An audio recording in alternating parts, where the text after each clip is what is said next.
आठवडा संपत आला ना की भाजीला काय करावं हे सुचत नाही। तर एक मुळा होता फ्रीजमध्ये, त्याची साल काढून घेतली आणि छान खिसून घ्यायचा आहे आपल्याला, तो लांब लांब खिसायचा आहे आणि स्वच्छ धुवून घ्यायचा आहे, पिळून घ्यायचा आहे आपल्याला धुताना तो, आणि एका भांड्यामध्ये काढून ठेवायचा आहे धुवून। त्यानंतर इथं ना बघा कुरवडी तळते मी, तर तापलेल्या तेलात एवढीशी कुरवडी घातली मी आणि कढई भरून कुरवडी फुललेली आहे। तर आपण ना आता ऊन बऱ्यापैकी चांगलं पडतंय तर कुरवडीची ऑर्डर घ्यायला सुरुवात केलेली आहे। कुरवडी प्युअर गव्हाची असणार आहे, त्यामध्ये रवा वगैरे काहीच मिक्स नाही, त्याच्यामुळे चवीला एक नंबर असणार आहे।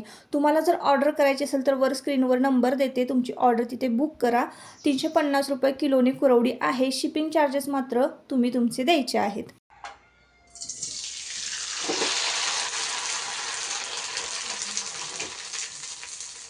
तर ज्या दिवशी भाज्या मिळत असतील ना तर त्या दिवशी आवर्जून कुरवडी खावीशी वाटते म्हणून तळली, आणि तेच तेल राहिलं होतं ना त्याच्यामध्ये मिरच्या घातल्या, त्यानंतर थोडंसं जिरं मोहरी घातली, कढीपत्ता घालायचा, हळद घालायची, हिंग घालायचं, मीठ घालायचं, छान परतायचं आणि मुळा आहे की नाही आपल्याला मुळा खिसलेला त्याच्यामध्ये घालून छान हा मुळा परतून घ्यायचा आहे। थोडंसं पाणी घालायचं आणि हा मुळा शिजवून घ्यायचा आहे।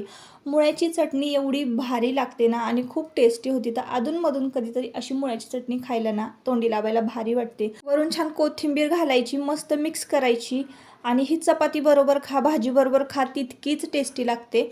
आणि मग आज ना घेवड्याची आमटी केली होती आणि एकच मुळा होता, तर मग त्याचीच म्हटलं चला चटणी करूया आणि तोंडी लावायला ना कुरवडी तळूयात।